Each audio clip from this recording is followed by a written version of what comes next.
이사야 56장 9절 찾으셨으면 마지막 12절까지 다 같이 말씀을 함께 봉독하도록 하겠습니다. 시작. 들의 모든 짐승들아, 숲 가운데 모든 짐승들아, 와서 먹으라. 이스라엘의 파수꾼들은 맹인이요 다 무지하며 벙어리 개들이라. 짖지 못하며 다 꿈꾸는 자들이요 누워있는 자들이요 잠자기를 좋아하는 자들이니 이 개들은 탐욕이 심하여 족한 줄을 알지 못하는 자들이요 그들은 몰지각한 목자들이라.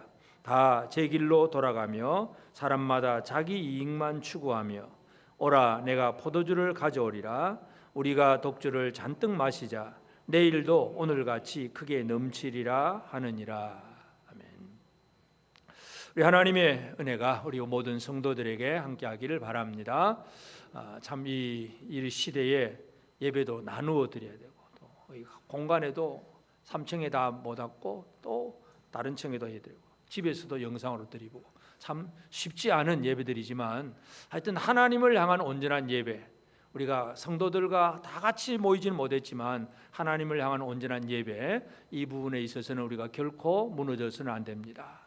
참 오랜만에 그래도 50명 모이라고 하는지 50명 제한을 두고 모이라니까 숫자가 적긴 하지만 그래도 옆에 오랜만에 본 얼굴들을 향해서 반가운 눈인사라도 한번 하시고 형제들과 함께 예배드릴 수 있다는 거, 이게 얼마나 큰 복인지 모릅니다. 참 우리에게는 너무나 절실한 부분이 참 형제들과 더불어서 같이 예배드린다는 거, 이 큰 복인데 이걸 제대로 못 누리고 있어서 참 문제이기도 합니다. 오늘 본문의 말씀은 이제 이사야 56장 9절부터 12절입니다. 우리가 이 앞부분, 몇 주간 앞부분 쭉 살펴본 것은 하나님께서 이스라엘을 향해서 그들이 바벨론의 포로가 되지만 여호와의 종을 통해서 구원하게 될 것이다 하는 얘기, 그리고 그 이스라엘만의 구원이 아니라 모든 만민에 대한 구원의 복음, 그래서 오라 초청도 하시고 만날 만한 때 만나자 얘기도 하시고, 그리고 지난주에는 뭐라 그랬습니까? 그렇게 온 사람들은 너는 나와 뭐 한 사람? 지난주 다 까먹은 모양이다. 하나님 앞에 나온 사람은 나와 어떻게 된 사람이라고요? 다 까먹었어요? 연합된 자. 한 몸이다. 연합된 자라 그렇게 말씀하셨잖아요. 이 하나님께서 오라고 말씀하시고 만나자, 너는 이제 내하고 한 몸이다. 이 얼마나 좋은 복음이에요. 복음에 너무나 귀한, 진짜 읽고 또 읽고 싶고 또 묵상하고 싶은 것이 좋은 복음입니다. 그런데 오늘 이제 9절부터 보면 지금까지의 그 말씀의 분위기와는 전혀 다른 분위기 얘기가 나옵니다. 어떻게 이런 말이 있을 수 있을까 할 정도로 결국 이 얘기는 뭐냐 하면 이 하나님이 전해주셨던 그 복음, 메시지, 이 메시지의 그 복음을 전달해야 될 사람, 메신저가 어떤 상태인가를 얘기해 주고 있습니다. 다시 말해서 아무리 좋은 복음이라 할지라도 그것을 전달하는 메신저가 문제가 되면 엉망이 된다는 얘기죠. 지금도 한국 교회가 세상 속에서 그렇게 환영을 받지 못합니다. 예수 믿는 사람, 목사가 식당 가면 옆에 사람 피해 갑니다. 혐오 대상이 목사가.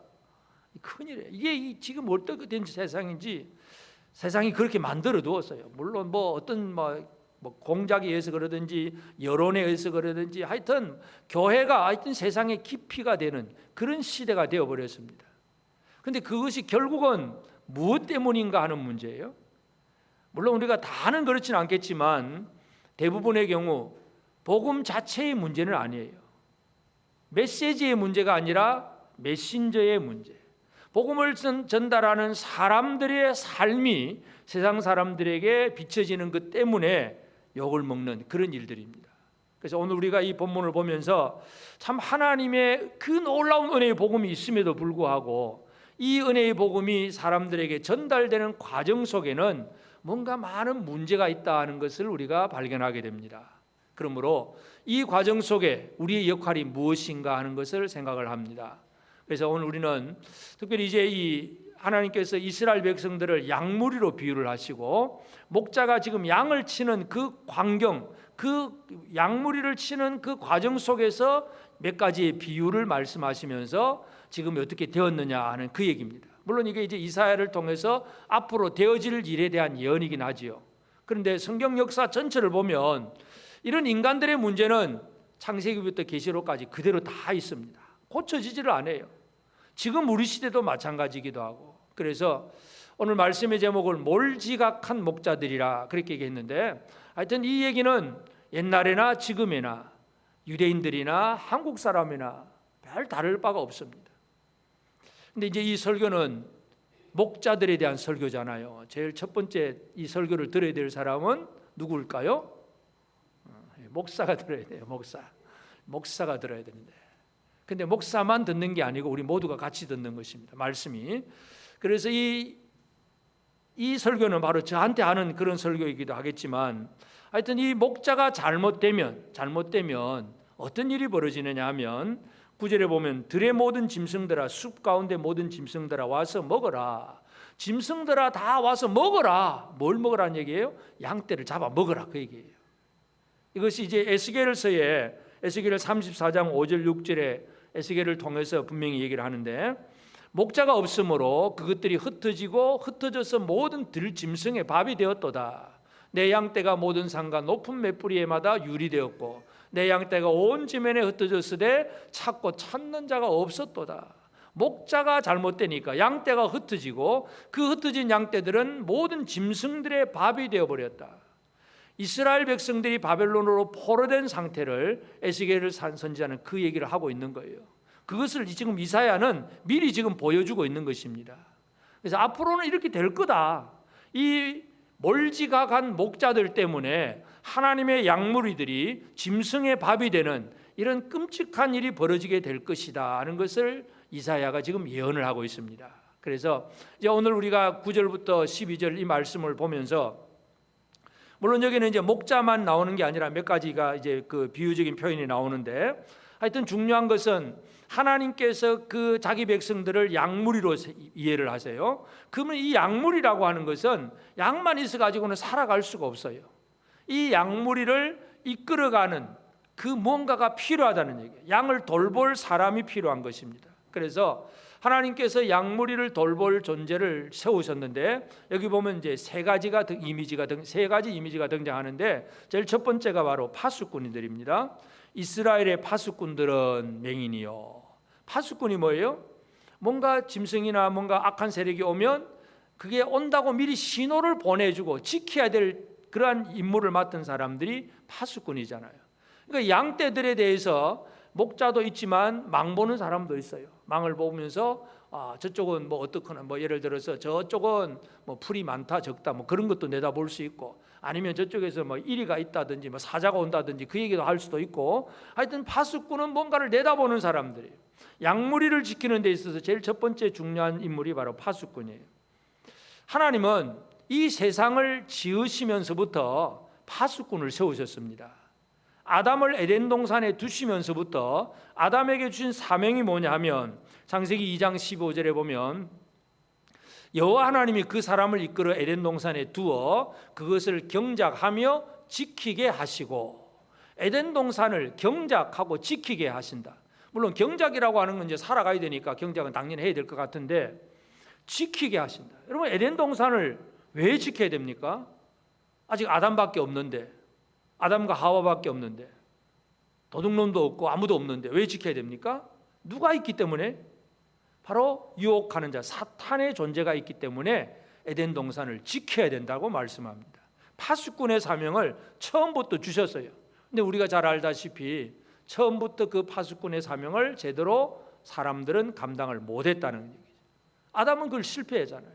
선악과를 따먹는 얘기가 파수꾼을 제대로 지켜서 이거는 안 돼, 이 말을 하면 안 돼, 여기 쏘가 넘어가면 안 돼, 이 거절을 하고 막아내야 되는데 그걸 막아내지 못한 것이 바로 인류의 불행이죠. 하여튼 하나님은 파수꾼을 세웠어요. 그래서 양무리에 대해서 지금 첫 번째는 파수꾼을 세워서 지키는 일을 하는데, 파수꾼들이 맹인이다, 눈먼 사람들이라는 거죠. 볼 수 없는 파수꾼, 아무 의미가 없잖아요. 뭔가 볼 줄 알아야 되는데 볼 수 없는 파수꾼. 두 번째는 바로 목자들. 이 목자들은 몰지각한 목자들이라 그렇게 표현합니다. 이 목자는, 양에게는 목자가 당연히 필요합니다. 양은 결코 자기 혼자 살아갈 수가 없습니다. 그를 기르고 이끌어가는 목자가 절대적으로 필요합니다. 물론 이제 이것은 짐승인 문자 그대로 양도 목자가 필요하긴 하지만, 그러나 이 목자의 개념은 좀 더 확대된 큰 개념입니다. 하나님께서 다윗을 세우실 때, 다윗을 이스라엘 왕으로 세울 때에, 다윗이 이제 사울을 피해서 도망 다니다가 사울이 죽은 다음에 이제 돌아와서 첫 번째 유다 지파만의 왕이 됩니다. 그래서 유다 지파만의 왕이 되지만 7년이 지난 다음에 이제 이런 사건들이 다 벌어진 다음에 나머지 지파가 다윗에게 와가지고 우리에게 왕이 되어 달라고 그렇게 고백을 합니다. 사무엘하 5장 2절에 보면, 전에 곧 사울이 우리의 왕이 되었을 때에도 이스라엘을 거느려 출입하게 하신 분은 왕이시었고, 여호와께서도 왕에게 말씀하시기를 내가 내 백성 이스라엘의 목자가 되며 내가 이스라엘의 주권자가 되리라 하셨나이다. 왕을 목자로, 주권자로 그렇게 지금 얘기하고 있는 것을 보게 됩니다. 그러니까 결국 하나님께서 파수꾼도 세우시고 목자도 세워주세요. 그 백성들을 위해서 왕을 세워주시는 것, 이 양떼들로 비유하면서 목자를 세워서 그 양이 평안하게 잘 살기를 원하세요. 그래서 다윗 시대는, 진짜 다윗은 좋은 목자로서 그 백성들을 평안하고 힘있게 살게 했습니다. 그런데 구약 역사를 보면 이 좋지 못한 목자들로 인해서 나라가 피폐해지고 나라가 멸망당하는 그런 일들이 너무나 많잖아요. 지금도 여러분, 물론 예수를 안 믿는 사람들도 다 마찬가지지만, 이 지도자, 목자 한 사람이 제대로 서 있으면 그 지도자 밑에 있는 사람들은 평안하고, 지도자가 잘못되어 있으면 그 밑에 있는 사람들은 전부 힘듭니다. 정치적으로도 그렇고 어떤 단체에서도 마찬가지입니다. 그 지도자가 누구인가에 따라서, 어떤 존재인가에 따라서 그 전체가 제일 잘 살 수 있느냐 못 살 수 있느냐 하는 것을 분명히 지금도 우리는 체험을 하고 있습니다. 하여튼 하나님은 파수꾼을 세우시고 그리고 목자를 세우시고, 그 다음에 여기 보면 개가 있습니다. 개. 이 양머리개, 양치는 개, 양을 몰아가는 개들이에요. 목자만 있는 게 아니고, 물론 이제 양의 숫자가 많으면 목자도 있고 그 밑에 또 일하는 목동들도 많고, 그런데 또 개들도 있습니다. 양머리 개들. 이 양머리 개들은 개 2마리만 있으면 그 많은 양떼들을 이끌고 몰아갈 수 있는, 뒤에서. 그러니까 개가 예를 들어 이쪽에서 한 마리가 딱 지키고 있고, 이 개가 저쪽으로 삥 돌면 양들이 개한테로 가까이 못 가요. 막 짖으면. 그러면 이쪽으로 움직입니다. 그러면 또 이쪽으로 보내고 싶으니까 이쪽 개가 또 이렇게 가면 양머리들은 또 이렇게 방향을 잡아서 바로 나가게 됩니다. 그러니까 개 2마리가 양을 잘 몰아서 목자가 원하는 방향으로 이끌고 갈 수 있어요. 이 개는 또 짐승이 오거나 이 맹수라든지 그런 짐승이 오면 짖기도 하고, 소리를 내서 짖기도 하고 막아내기도 하고, 이 양머리 개도 아주 중요한 역할을 해요. 이게 바로 파수꾼이나 목자나 이 양 모는 개, 양치는 개, 이 모든 것들은 결국 하나님께서 자기 백성, 양무리와 같은 자기 백성을 위해서 세워놓은 그러한 일꾼들이에요. 그러한 사람들입니다. 그런데 문제는 뭐냐? 지금 이사야를 통해서 예언되어지고 있는 것은 파수꾼은 눈이 멀어 있고, 개는 짖지 못하는 벙어리가 되어 있고, 목자는 몰지각한, 지각이 하나도 없는 그런 목자가 되어버렸다는 얘기죠. 몰지각하다, 몰상식, 몰염치. 몰자가 앞에 붙으면 뭐가 되는 거예요? 하나도 없다는 얘기야. 상식도 하나도 없고 염치도 하나도 없고. 근데 요즘 젊은 사람들이 하나도로 잘 안 쓰고 일도 없다 그렇게 잘 쓰잖아요. 우리 어르신들 잘 모를 거예요. 아마. 일도 없다. 저도 듣고는 일도 없다가 뭐지? 나중에 보니까 하나도 없다 그 말인데, 요즘 말로 이상하게 막 꼬아서 사용을 해요. 여러분, 이 몰지각, 몰상식, 몰염치 하나도 없다는 얘기죠. 하나도 없다. 요즘 말로 일도 없다. 지각이 뭐냐 하면 하나님을 아는 지식, 하나님을 아는 것. 그래서 이 몰지각이라고 하는 히브리어 단어가 로야다. 로는 아니다, 야다, 관계 속에서 아는 것.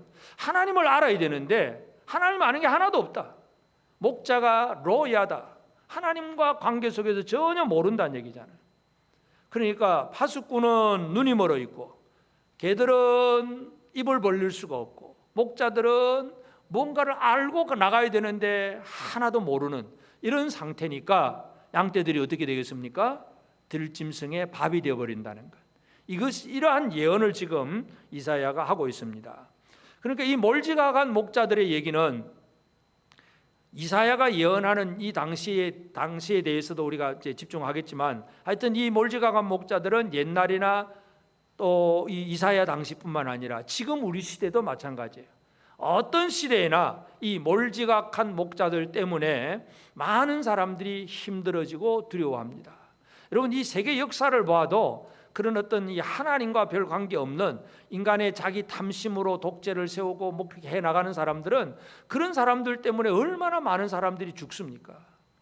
중국의 마오쩌둥 때문에 뭐 5천만 엄청난 사람이 죽고, 하여튼 이 2차 대전의 그 모든 그 히틀러 때문에도 수많은 사람들이 죽고, 하여튼 이 하나님을 제대로 알지 못한 자기 욕심으로 가득 찬 그러한 지도자 한 사람 때문에 엄청난 사람들이 고통을 당하고 죽습니다.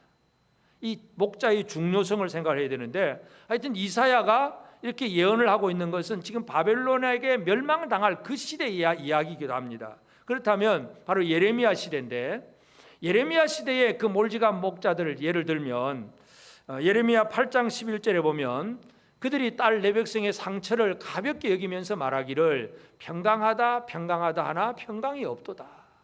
여러분, 예레미야 당시에는 하나님께서 이미 유다를 멸하기로 작정을 하셨어요. 므낫세 왕의 악행 때문에 이제 유다는 벌을 받아야 돼요. 그래서 예레미야를 통해서 자, 이제 이 나라는, 우리나라는 망할 수밖에 없다. 하나님 앞에 벌 받아야 된다. 그러면 어떻게 해야 되냐? 벌을 순순히 잘 받아야 된다. 벌을 잘 받는 게 뭐예요? 바벨론으로 포로되어 가는 거예요. 하나님께서 흩어버리면 순순히 받아야 돼요. 그거 안 받으려고 마둥마둥 하다가 나중에 보면 뭐 애굽으로도 가고 막 이리저리 가다가 그런 거 완전히 다 흩어져 버렸어요. 하나님이 몰아가시는 방법에 의해서 순순히 가면 70년 후에 회복이 있습니다. 이걸 이제 예레미야가 예언을 하는데, 그 당대 사람들이 그 소리를 듣기 좋아할 사람 아무도 없지요. 누가 좋겠습니까? 우리나라 망하니까 저 바벨론에 포로돼서 가야 된다. 모든 거 다 버리고 이제는 하나님이 포로되게 하시면 가야 된다. 항복해라. 이 예레미야 자신도 욕을 먹고, 하여튼 그 말을 좋아할 사람이 아무도 없습니다. 모든 사람들이 바라는 것은 이 땅이 평안하고 문제없고 전쟁과 어떤 전염병과 이 모든 것들이 없는 평안한 땅이 되기를 모든 사람들이 원하고 있습니다. 그러니까 거짓 선지자들, 몰지각한 하나님으로부터 오는 지각이 없는 사람들, 그 사람들이 듣고 싶은 얘기를 해줍니다. 그게 이거 뭡니까? 평강하다, 평강하다, 문제없다, 괜찮다, 괜찮다. 저렇게 지금 포로로 좀 간 사람들이 있지만 저 사람들 2년 내에 돌아올 거야. 괜찮아, 괜찮아, 아무 문제 없다. 이제 이런 사람들이 바로 몰지각한 목자들이에요. 예레미야가 나중에 이제 완전히 나라가 망한 다음에 예레미야 애가를 짓잖아요. 애가 2장 14절에도 보면 내 선지자들이 내게 대하여 헛되고 어리석은 묵시를 보았으므로 내 죄악을 드러내어서 너희가 사로잡힌 것을 돌이키지 못하였도다. 그들이 거짓 경고와 미혹하게 할 것만 보았도다. 거짓 경고, 미혹하는 것, 이런 것만 보고 얘기하고 그냥 괜찮아 괜찮아 하다가 완전히 망해버렸다는 얘기잖아요. 여러분, 이것이 몰지각한 목자들의 예입니다. 이것은 예레미야 당시에 있던 그 사람들만의 문제는 아니고, 그것은 옛날로부터 지금도 앞으로도 있을 문제이기도 합니다. 그래서 하나님을 제대로 아느냐 모르느냐, 이건 얼마나 심각한 문제인지 모릅니다. 하나님을 제대로 알지 못한 사람들은 인간이 인간 중심으로 살아갈 수밖에 없어요. 인간이 최고다. 사탄의 첫 번째 시험이 그거잖아요. 네가 최고다. 네가 하나님처럼 될 거다. 이거 먹으면 너희 눈이 밝아져서 하나님처럼 될 거야. 인권, 인간의 권리, 인간의 자기 결정권, 뭔가 이 인간을 최고로 높여놓는 것이 사탄의 전략입니다. 하나님의 뜻을 몰라요. 이게 결국은 몰지각한 목자들이 나오는 배경인데, 하여튼 하나님은 이 몰지각한 목자들의 얘기를 알고 계세요. 그러면 이제 우리가 이 본문 속에서 분명하게 기억해야 될 것이 뭐겠습니까? 하나님은 자기 백성들을 양떼처럼 돌보신다는 것. 여러분, 이 사실을 결코 잊어서는 안 됩니다. 하나님께서 왜 지금 이 벙어리 개 그리고 맹인된 파수꾼 몰지각한 목자들 이를 드러내면서 그들을 향해서 이렇게 정죄를 하시느냐? 양떼들 때문에 그렇잖아요. 양떼들을 지키라고 돌보라고 그렇게 사명을 주었는데 그거 안 하고 있다고 하나님 지금 말씀하시는 거잖아요. 하나님은 양무리에 대한 관심입니다. 자기 백성들에 대한 관심이에요. 모세를 애굽으로 보내가지고 그 백성들을 애굽에서 이끌어냅니다. 그리고 결국은 광야 40년을 통과해서 그 다음에는 여호수아가 바톤을 이어받아서 가나안 땅에 들어가서 약속의 땅을 정복하게 합니다. 차지하게 합니다.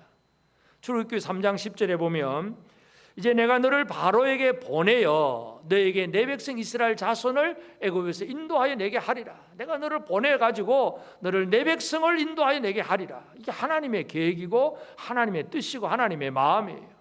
하나님은 이 땅에 있는 하나님의 백성들에 대한 이 관심, 이 사랑, 이것이 가득하다는 것, 우리가 이것을 이해해야 됩니다.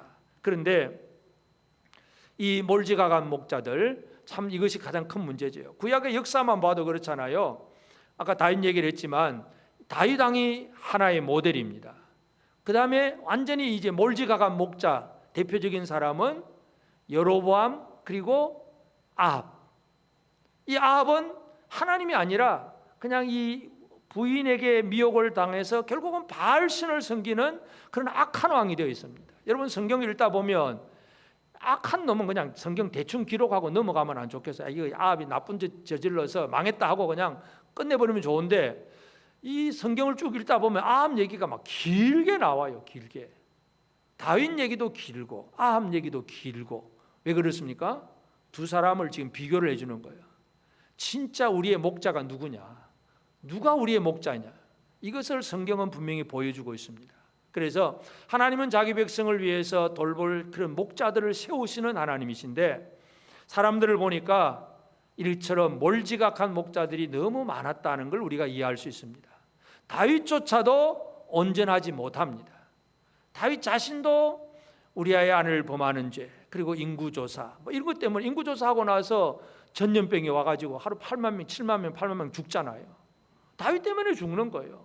그러니까 뭔가 이 나라 한 지도자 한 사람이 제대로 서 있으면 그거 안 죽는데 자칫 잘못 생각한 거 하나 때문에 많은 사람들이 피해를 겪습니다. 이 땅에는 완벽한 그런 목자가 없다는 것을 우리가 이해할 수 있습니다. 그러므로 하나님께서 이 땅에 있는 주의 백성들을 위해서 진짜 목자는 누구라고요? 예수 그리스도밖에 없습니다. 예수 그리스도만이 하나님께서 완전하게 완벽하게 세워놓으신 선한 목자입니다. 그래서 예수님 자신이 나는 선한 목자다 그런 얘기 하시잖아요. 요한복음 10장 14절 15절에 보면 나는 선한 목자라 나는 내 양을 알고 양도 나를 아는 것이 아버지께서 나를 아시고 내가 아버지를 아는 것 같으니 나는 양을 위하여 목숨을 버리노라. 선한 목자라고 얘기했어요. 자, 지금 14절 15절 두 절을 읽었는데 돌발 퀴즈. 안다는 말이 몇 번 나왔습니까? 안다는 말이 몇 번 나왔어요? 금세 들었는데 알 수가 있나? 알아야 되는데. 자, 14절에서는 나는 내 양을 알고 예수님은 예수님의 양을 알고 양도 예수님을 알고 그 다음 15절은 어떻습니까? 아버지가 나를 알고 내가 아버지를 알고 몇 번이에요? 4번. 그러니까 예수님과 양과의 관계 속에서 서로 아는 것, 예수님과 아버지와의 관계 속에서 서로 아는 것. 지각이에요. 지각 있는 목자예요. 몰지각이 아니고 지각 있는 목자. 지각 있는 목자는 아버지와의 관계 속에서 서로 알고 그리고 양과의 관계 속에서 서로 알고. 그래서 아버지의 뜻이 뭐냐면 이 양을 구원하는 것이기 때문에 목자 대신 예수 그리스도 선한 목자 예수는 어떻게 합니까? 양을 위해서 목숨을 버릴 수가 있는 거예요. 삭구는 아버지 뜻을 몰라요. 그냥 약물이 잘 키우면 뭐 내게 수입이 좀 있을 거야 이 정도 개념만 가지고 있는 것이 삭군이고 더 큰 위험이 오니까 어떻게 됩니까? 일단 살고 보자고 도망가 버리잖아요. 양을 위해서 살지를 않습니다. 삭군은. 그러니까 선한 목자는 아버지도 알고 양도 알고 서로 아는 관계 속에서 양을 위해서 목숨을 버릴 수 있는 그것이 바로 선한 목자예요. 그리고 예수 그리스도는 하나님께서 우리를 모든 인류를 위해서 세워놓으신 선한 목자라는 사실, 예수 외에는 답이 없습니다. 예수만이 우리의 진정한 목자라고 하는 사실을 우리는 기억해야 됩니다. 그렇지만 우리는 또 주님이 우리를 어떻게 세워놓으셨느냐는 또 생각을 해야 됩니다. 예수님이 이제 3년 반 지상사역을 하면서 결국 12제자, 물론 한 사람 가룟 유다는 이제 빠지지만 하여튼 이 12제자를 세워놓잖아요. 이 12제자가 누구인가 하는 것도 기억을 해야 됩니다. 예수님 당시에 모세의 제자들도 있고 바리새인의 제자들도 있고 요한의 제자들도 있습니다. 그럼 이 바리새인들이 주로 예수님 사역에 대해서 뭘 어떻게 합니까? 예수님이 병자를 고칠 때 안식일 날 고쳤다. 안식일 날 뭐 귀신 내쫓았다. 왜 안식일에 하느냐? 저 제자들이 왜 안식일 날 길가에 밀을 그냥 까부르 그냥 먹느냐? 왜 음식 먹으면서 손발 안 씻느냐? 바리새인들이 늘 그걸 가지고 예수님께 시비를 걸고 그냥 또 엿보고 있습니다. 그때 예수님이 바리새인들에 대해서 한 말이 뭐냐면 마태복음 15장 14절에 보면 그냥 두라. 그들은 맹인이 되어 맹인을 인도하는 자로다. 만일 맹인이 맹인을 인도하면 둘이 다 고둥이에 빠지리라. 예수님은 그 사람들을 바라보면서 그들은 맹인된 인도자다. 맹인된 파수꾼이다. 그 말이에요. 자기도 못 보는데 어떻게 남에게 뭐 이리로 가라 저리로 가라 말할 수 있겠어요? 이게 바로 그 시대의 많은 사람들 얘기예요. 그래서 그런 사람들이 아닌 진짜 목자들을 세우는 것이 예수님의 사명이고 목적이에요. 목표. 그래서 예수님 요한복음 14장 9절에 보면 제자들에게 주신 말씀이죠. 예수께서 이르시되 빌립아 내가 이렇게 오래 너희와 함께 있으되 네가 나를 알지 못하느냐? 나를 본 자는 아버지를 보았거늘 어찌하여 아버지를 보이라 하느냐?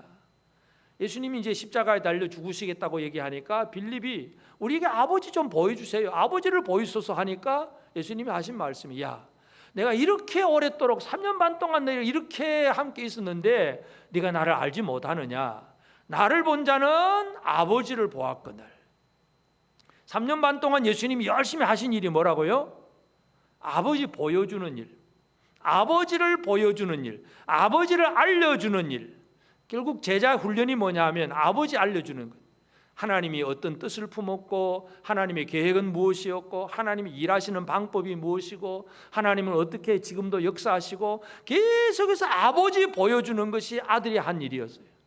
그 일은 뭡니까? 이 땅 위에 아버지를 아는 목자를 세우기를 주님께서 원하셨고 그래서 그 11제자에게 땅끝으로 가라. 모든 민족으로 제자를 삼으라. 그렇게 세상의 목자로 11제자를 보내시는 거예요. 예수님은 스스로 완전한 선한 목자이지만 물론 이 땅에 완벽하지는 않지만 그래도 모든 민족에게 복음을 전할 그러한 많은 목자들을 예수님이 세워 보내셨다는 것을 우리가 이해할 필요가 있습니다. 그리고 그러면서 예수님은 결국은 목자로서 자기 양무리들을 끝까지 지키잖아요. 지금도 하늘 보좌에서 우리를 중보하며 기도해 주고 계십니다. 하여튼 주님이 우리를 보호하시는 일에 있어서는 조금도 부족함이 없어요. 예수님의 가장 그 그림자가 되는 구약의 인물이 바로 아까 말씀드린 다윗입니다.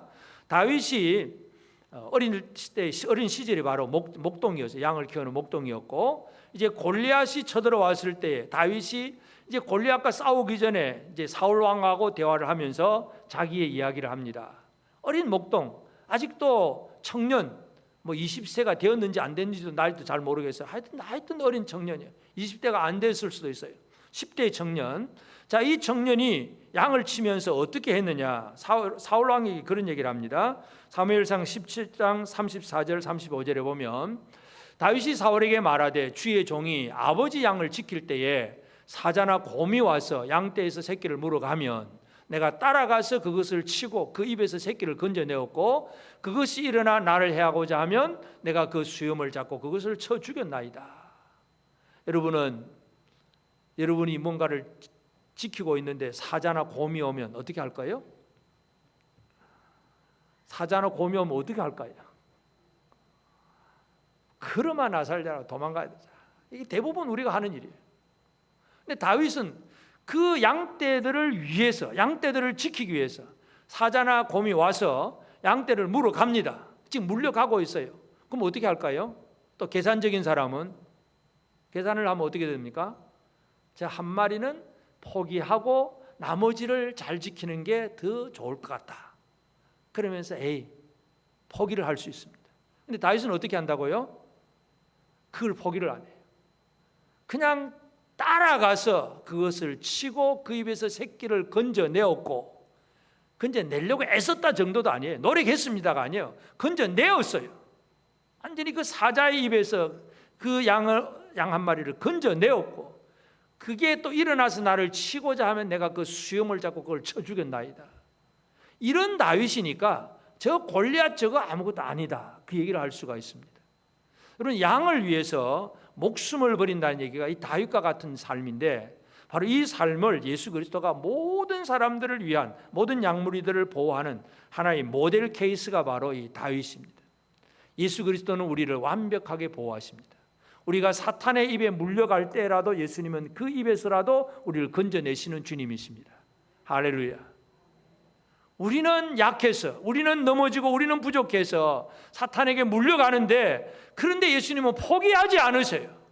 우리를 그대로 건져내시는 주님이십니다. 이 주님으로 인해서 지금 우리가 살고 있는 것입니다.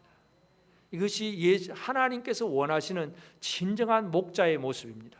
그래서 이제 오늘 우리가 이 시대를 살아가면서 우리에게 가장 필요한 것은 바로 이 몰지각한 목자가 아니라 지각 있는 목자, 이 목자가 필요하잖아요.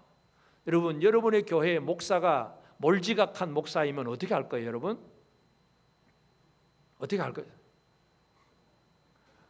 스스로 알아서 교회를 안 나오든지, 목사 나가라고 막 삿대질을 하든지, 뭔가가 일이 벌어지겠죠. 근데 완벽하지는 않잖아요. 다 문제가 있어요, 사실은. 예수님처럼 완벽할 수는 없어요. 그러나 하여튼 이 제대로 된 이 지각 있는 목자가 세워지도록 우리 모두가 함께 기도하고 애써야 됩니다. 제일 첫 번째 우리가 할 일이 있습니다. 우리는 지각 있는, 뭐에 대해 지각이 있어야 되냐면 하나님의 나라를 아는 지각이 있는, 하나님의 나라에 대한 지각이 있는 성도로 살아야 되는데, 하나님의 나라를 아는 지각이 있는 성도는 기도가 좀 달라져야 됩니다. 어떤 기도를 해야 되느냐?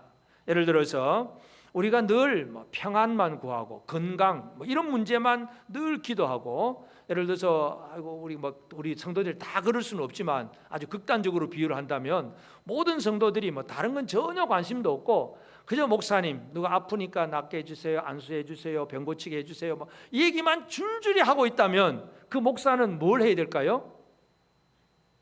병원 차려야지, 의사 공부를 하든지. 다른 거 할 일이 없잖아요. 전부 아프다는 얘기만 하고 있으면. 이 극단적인 비유긴 하지만 그러진 않겠지요. 그러니까 우리가 뭘 구하느냐에 따라서 그 구하는 해답을 주려고 애를 써요. 사람들이 평강만 외치면 어떤 목자가 나타납니까? 평강을 외치는 목자가 나타나요. 아까 이걸 어떤 예레미야 당시 거짓 선지자들, 예레미야 6장에도 똑같은 말씀인데 6장 13절 14절에도 이는 그들이 가장 작은 자로부터 큰 자까지 다 탐욕을 벌이며 선지자로부터 제사장까지 다 거짓을 행함이라. 그들이 내 백성의 상처를 가볍게 여기면서 말하기를 평강하다 하나 평강이 없도다. 거짓 선지자가 왜 등장합니까? 그걸 바라는 사람들이 있으니까 그 얘기 들려주는 거예요. 축복, 복 얘기하면 그걸 사람들은 복만 받으려고 애를 써요. 그러면 누가 등장합니까? 복 받을지어다, 봉투 내놓으면 복 받을지어다, 이 사람이 등장하는 거예요. 결국 우리가 뭘 구하느냐에 따라서 그런 잘못된 지도자들이 쉽게 등장한다는 것. 그러니까 좀 일단 우리가 교인들의 입장에서 우리가 구하는 기도부터 달라져야 됩니다. 우리가 구하는 기도가 뭘 기도해야 됩니까? 마태복음 6장 33절에 그런즉 너희는 먼저 그의 나라와 그의 의를 구하라. 그리하면 이 모든 것을 너에게 더하시리라. 예수님 제자들에게 주신 말씀이잖아요. 먼저 하나님의 나라, 하나님의 의를 구하라. 그리하면 일용할 양식 먹고 마시는 거 그거 다 하나님 더해 주신다. 문제 없다. 먼저 구할 것. 우리 성도들이 먼저 구할 하나님의 나라, 하나님의 의를 먼저 구하는 생활을 살다 보면 목자는 자동으로 성도들이 구하는 그것에 대해서 관심을 기울여야 되잖아요. 하나님의 나라를 구하고 있는 성도들에게 목사가 할 일이 뭐겠습니까? 하나님 나라 가르치셔야 하는 거예요. 이거 할 일이잖아요. 그러니까 구하는 자에게 해답을 줘야 되니까 하여튼 우리 모두가 평강만 외치고 있으면, 구하고 있으면 목자는 평강만 외치면 됩니다. 아무 문제 없어요. 그런데 하나님의 나라를 전부 구하고 있으면 목자가 평안이 있을지어다 그 말 해가지고는 씨도 안 먹히잖아요. 하나님 나라가 어떤 건지 그 얘기 해야 되고, 그 나라를 어떻게 영접하고 어떻게 살아가야 될지 그 해에 또 목자의 역할이잖아요. 그러므로 우리의 기도가 지금까지 육신적이고 현실적이고 어떤 이 땅에 있는 것만 구했다면, 그 기도가 있다면 기도가 달라져야 합니다. 그것이 진짜 하나님이 원하시는 지각 있는 목자가 세워지는 바탕이 되는 것입니다. 그 일은 우리 모두가 함께 해야 될 일이기도 합니다. 그리고 이제 우리는 하나님께서 세우시는 그 목자가 세워지도록 기도해야 됩니다. 이제 우리는 또 첫째는 하나님 나라를 알지만 하나님의 주권도 아는 사람들이에요. 하나님의 그 모든 것을 마음껏 다스릴 수 있는 주권을 가지신 하나님인데, 주권을 가지신 하나님 앞에 우리가 이제 구할 때에, 목자를 구할 때에 어떤 마음을 가지고 구해야 되느냐, 이것은 다시 말해서 내가 원하는 목자상이 아니라 하나님이 주시는 목자를 그대로 받는 거예요. 자, 이스라엘 백성들이 사무엘 선지자가 이제 늙고 아들들이 뭔가 잘못되었을 때 백성들이 사무엘에게 왕을 달라 그럽니다. 사무엘상 8장 5절에 보면 그에게 이르되 보소서 당신은 늙고 당신의 아들들은 당신의 행을 따르지 아니하니 모든 나라와 같이 우리에게 왕을 세워 우리를 다스리게 하소서. 모든 나라와 같이, 주변에 있는 저 나라같이, 모압처럼, 암몬처럼, 아수르처럼, 저 애굽처럼, 저 모든 나라에 있는 왕들처럼 우리에게도 그런 왕을 세워서 우리를 다스리게 하소서. 전쟁이 벌어지면 왕들이 앞장서서 나가서 막 싸우고 이기고 그러잖아요. 그런데 지금 이스라엘은 왕이 없어요. 사무엘이 기도해서 뭐 우리도 떨어지고 해도 그것이 눈에 안 차. 저 나라 이 나라 저 나라들처럼 우리에게도 진짜 좀 뭔가 이 멋있는 뻔때나는 그런 왕이 좀 있었으면 좋겠어요. 이 사람들은 자기가 바라는 상, 목자 상이 있어요. 원하는 모습들이 다 있습니다. 여러분들도 아마 있을 거예요. 다 다를 거예요. 예를 들어서 목사도 마찬가지잖아요. 여러분의 목사는 어떤 목사이기를 원하십니까? 사람들이 다 바라는 게 다 있을 수 있잖아요. 예를 들어서 뭐 잘생긴 목사를 원한다. 그런 사람 별로 없겠지만 뭐 그럴 수도 있는 것이고, 아니면 말 잘하는, 설교 잘하는 목사, 아니면 그냥 우리에게 늘 아픔을 잘 보다듬어 줄 수 있는 사랑 많은 목사, 자기 나름대로의 어떤 목자 상을 가지고 다 있어요. 그래서 그 상을 가지고 기도할 때, 목자를 위해서 기도할 때 그런 상을 기도합니다. 중요한 것은 하나님의 주권을 인정한다면 하나님이 보내시는 목자를 받는 것이 중요합니다. 내가 바라는 목자가 아니라고 할지라도 하나님이 보내시고 하나님이 세우는 그분이 세워지도록 우리는 기도해야 합니다. 하나님께서 우리에게 뭘 원하시느냐? 이 땅에 많은 사람들이 있지만 지금도 필요한 것은 이 양무리를 돌아볼 일꾼들이 필요합니다. 마태복음 9장 36절부터 보면 무리를 보시고 불쌍히 여기시니 이는 그들이 목자 없는 양과 같이 고생하며 기진함이라. 이에 제자들에게 이르시되 추수할 것은 많되 일꾼인 적으니 그러므로 추수하는 주인에게 청하여 추수할 일꾼들을 보내주소서 하라 하시니라. 자, 이 사람들을 보면서 길 잃은 양으로 예수님이 비유를 했어요. 그러면서 제자들에게 뭘 얘기합니까? 추수하는 일꾼에게 구해서 추수할 일꾼들을 보내주소서 해라. 이 목자들이 이 양무리를, 길을 잃어버린 양무리를 돌아볼 목자가 많이 필요하다. 이걸 위해서 기도해라. 예수님이 제자들에게 주신 말씀이에요. 이 일을 위해서 이것은 지금도 우리가 해야 할 일입니다. 이 시대에 많은 목자가 필요합니다. 제대로 주인의 뜻을 따라서 복음을 전하고 하나님을 아는 지각 있는 목자가 필요합니다. 근데 지금 마지막 때에는 이 전체적인 이 흐름을 보면 옛날에는 지금 미국은 이미 한국 목회자들에 의해서 미국의 신학교가 움직여졌다 그랬어요. 대부분의 한국 학생들이 미국 신학교에 등록금 갖다 주고 신학교를 살렸는데 요즘은 그렇게도 또 안 합니다. 한국에도. 한국 자체도 많은 큰 신학교에서도 옛날처럼 많은 젊은이들이 목회하겠다고 나서는 사람이 많지는 않습니다. 입학률이 그 경쟁률이 점점 줄어들고 있습니다. 지원을 안 합니다. 분명히 하나님은 부르셨을 건데, 하나님의 소명은 분명히 있을 건데, 나는 목사가 돼야지, 목자가 돼야지, 뭐가 공부하고자 하는 사람들이 가면 갈수록 없어요. 이 시대가 편안하고 그냥 잘 먹고 잘 살고 막 그런 시대가 되다 보니까 어려운 일을 안 하려고 그래요. 힘든 일을 안 하려고 그러고, 그래서 잘 지원을 안 합니다. 그러니 이 시대에 우리가 또 기도해야 될 제목이 그거예요. 이 땅에 진짜 하나님을 제대로 아는 목자가 많이 세워지도록, 우리 교회 청년들 중에서도 진짜 하나님의 부르심을 받고 순종하고 나서는 그런 청년들이 많아지도록 저와 여러분이 함께 기도합시다. 진짜 하나님이 원하시는 그 목자들이 세워지도록 우리는 기도해야 합니다. 저 사람은 이게 안 됐다, 저 사람은 저게 틀렸고, 늘 우리는 이것저것 재가면서 내 기준에 맞추려고 하지 말고 하나님이 부르신 사람이 세워질 수 있도록 우리는 기도해야 합니다. 그래서 이 땅 위에 지각 있는 목자들이 세워지도록 우리가 기도해야 되고, 마지막으로 우리가 기억해야 될 것은 이 목자라고 하는 개념이 단순히 교회 일반 목사만의 문제가 아니라는 것입니다. 목자는 좀 더 우리는 확대해서 적용할 필요가 있습니다. 자녀들에 대해서 부모는 목자들입니다. 학생들에 대해서 교사들은 목자입니다. 뭔가 이 가르치고 뭔가 보살피는 그러한 모든 역할을 하는 사람들은 전부 목자입니다. 그러므로 나는 목자가 될 수도 있다는 사실, 이것을 우리가 이해한다면 과연 나는 이 양무리들을 어떻게 잘 목양을 하고 있는가, 결국 하나님의 뜻을 제대로 아는 것이 중요합니다. 하나님의 나라, 하나님의 주권을 알고, 세 번째는 하나님의 뜻을 알아야 되는데, 이 하나님께서 지금 이스라엘을 양무리로 비유하잖아요. 그래서 목자가 잘못된 것에 대해서 지금 지적을 하잖아요. 하나님께서 가지신 하나님의 마음이 뭐겠습니까? 양무리에 대한 하나님의 사랑. 여러분, 이 하나님의 사랑을 목자들이 알고 양을 사랑하는 것, 이게 예수 그리스도 선한 목자 얘기예요. 지금도 우리에게 필요한 것이 바로 무리들을 사랑할 줄 아는 것, 이것이 우리에게 가장 필요합니다.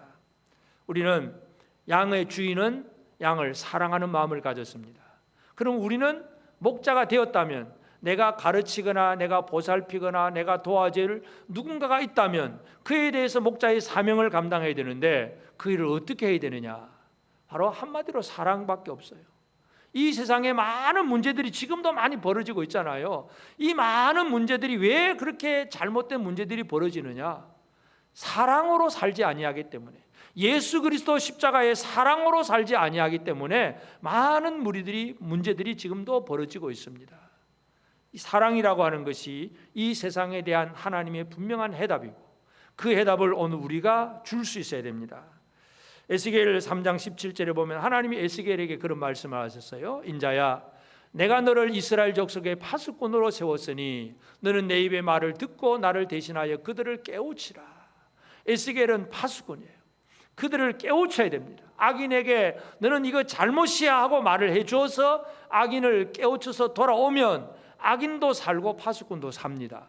그런데 악인이 죄를 짓고 있는데도 불구하고 그것이 잘못이라고 얘기를 안 하므로 악인은 악으로 망하고 파수꾼은 말 안 해서 망하고, 둘 다 망하게 됩니다. 여러분, 우리는 이 시대에 이 땅에 지금도 행행하고 있는 죄악들, 뭐 종류가 너무 많아서 지금 이 자리에 한 모든 걸 다 얘기할 수는 없지요. 그러나 우리는 성경 전체를 통해서 하여튼 이 하나님의 뜻이 아닌 말씀으로 살아가지 못하는 그런 잘못에 대해서 그것을 분명히 죄악을 죄악이라고 얘기할 수 있어야 됩니다. 세상은 그걸 안 하려고 합니다. 요즘 이제 포괄적 차별금지법, 그 예를 하나 든다면, 자, 이 차별하지 마라. 모든 사람 차별받아서는 안 된다. 특별히 성소수자들, 이 사람들은, 성소수자들은 결국은 그 사람들에게 뭘 얘기했냐면, 사람들은 인간이 최고다. 인간은 자기에 대한 자기 성 정체성을 자기가 결정한다. 나는 남자가 되고 싶다. 그래, 네 남자야. 나는 남자인데 여자 되고 싶어. 그럼 네 여자 해. 그럼 이것도 아니고 저것도 아닌 젠더. 하여튼 수십 가지의 어떤 걸 만들어 놓고 사람들은 전부 자기가 스스로 결정한다고 생각을 해요. 그러면서 그게 옳다고 얘기하고, 그런 사람들을 차별하면 안 된다는 것을 사랑이라고 포장을 해요. 한국 기독교 안에도, 한국 기독뿐만 아니라 세계 기독교 안에도 마찬가지죠. 이러한 것들을 가지고 죄가 아니라고 말하는 사람들도 허다해요. 그래서 동성애하는 사람들 앞에 가서 뭐 축복기도 해주고 뭐 이런 일들이 벌어지고 있어요. 죄를 죄라고 얘기해 주는 것, 이것이 바로 진짜 사랑이에요. 죄에서 돌이키게 만들어야 되잖아요.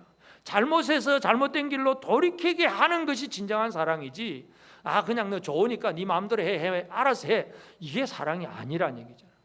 하나님은 모든 사람들이 구원받기를 원하십니다. 그러면 잘못된 길로 가는 자들에게 우리는 파수꾼의 역할도 제대로 감당하고, 그 길로 가면 안 돼, 너는 이렇게 돌아와서 살아야 돼, 그것이 진짜 사랑이잖아요. 이 사랑을 우리가 감당해야 합니다. 야고보서 5장 19절 20절에 보면, 내 형제들아, 너희 중에 미혹되어 진리를 떠난 자를 누가 돌아서게 하면 너희가 알 것은 죄인을 미혹된 길에서 돌아서게 하는 자가 그의 영혼을 사망에서 구원할 것이며 허다한 죄를 덮을 것임이라. 미혹되어서 진리에서 떠난 자들을 돌아서게 하는 것, 이것이 우리가 해야 할 일입니다. 여러분, 야고보 사도가 이 야고보서를 쓰는데, 야고보서에서 가장 핵심적인 얘기가 뭐냐 하면, 행함 없는 믿음은 죽은 것이다. 그럼 행함이 없는 믿음이 뭐냐 이거죠. 믿노라 믿노라 하면서 어떤 행함이 없는 거예요. 그래서 여러 가지 얘기를 쭉 하면서 야고보서 5장 19절 20절이 마지막 결론이에요. 진짜 행함이 있는 믿음은 뭐예요? 그러면 어떤 행동이 있어야 된다는 얘기예요. 믿는다고 한다면 잘못된 길로 가는 사람들을 돌아서게 하는 것, 이 행동이 우리에게 있어야 된다는 것. 야고보 사도는 그 환난을 당한 교회 성도들, 초대교회 성도들에게 그 얘기를 하고 있습니다. 왜냐하면 지금도 마찬가지입니다. 진리에서 떠난 자들이 많습니다. 예수를 믿노라 하면서도 여전히 잘못된 길로 가는 사람들이 있습니다. 그들을 바라볼 때에 그냥 그렇게 끄니 쟤 알아서 잘 하겠지 내버려 두는 것이 아니라, 그들이 돌아설 수 있도록 말하고 기도하고 권면하고 이끌고 이 돌아서게 하는 일이 우리 믿음의 행위가 되어져야 합니다. 여러분, 우리는 이 시대에 어떤 시대를 살고 있습니까? 정치적으로도 그렇고 종교적으로도 그렇고 모든 면에서 좋은 지도자 한 사람이 있으면 그 안에 전체가 평안해지고, 좋은 지도자가 한 사람이 없으면 전체가 힘들어집니다. 그러므로 좋은 지도자가 세워지도록 기도하는 일이 우리가 해야 할 일이고, 또 부름받은 사람이 있다면 그 좋은 지도자가 되도록 하나님 앞에 부름에 응답하고 헌신하는 일이 많이 일어나야 되겠고, 우리 모두가 또 우리가 전체 우리가 나라를 다 다스리는 대통령 정도는 아니지만 가정에서는 부모로서, 또 주일학교 교사들은 교사로서, 또 어떤 위치에서 누군가 보살피고 돌볼 사람이 있다면 그들에 대해서 우리는 목자의 사명을 가졌습니다. 근데 그 목자로서 할 일이 뭡니까? 어떻게 잘하느냐가 아니라 진짜 그 양떼들을 사랑하느냐에 달려 있습니다. 이 몰지각한 목자들의 삶이 어떻습니까? 오늘 본문 마지막 12절에 보면, 오라 내가 포도주를 가져오리라, 우리가 독주를 잔뜩 마시자, 내일도 오늘같이 크게 넘치리라. 양이야, 살든지 말든지 죽든지 말든지 오늘 먹고 마시고 놀자. 목자가 그러고 있으니 결국은 양떼들은 짐승의 밥이 될 수밖에 없는 거예요. 오늘 우리는 우리의 삶이 좀 더, 우리가 땅에 좋은 목자가 세워지기를 위해서도 기도해야 되겠지만, 우리가 목자가 된다면 우리는 이 양떼들을 얼마나 사랑하며 하나님의 뜻을 이루어야 될까를 다시 한번 생각하십시다. 여러분, 저도 마찬가지고 제 1번이고 우리 모두가 하나님 앞에 부름받은 목자의 사명이 있다는 사실을 기억하시고, 이 목자를 진짜 지각 있는 목자, 하나님과 야다가 아니고 그냥 야다, 하나님을 제대로 아는 그 목자가 되어서, 아버지가 나를 알고 내가 아버지를 알고 나도 양을 알고 양도 나를 알고 전부 아는 관계 속에서 선한 목자가 이루어지듯이, 우리 모두가 좀 더 이 아는 일에, 하나님을 아는 일에 열심을 품고 우리에게 맡긴 사명을 제대로 감당하는 그런 우리 모두가 되시고, 또 이 땅 위에 좋은 목자가 세워지도록 끊임없이, 우리 교회 안에 좋은 목사님들이 많이 세워질 수 있도록 여러분이 끊임없이 기도해 주시기를 부탁합니다.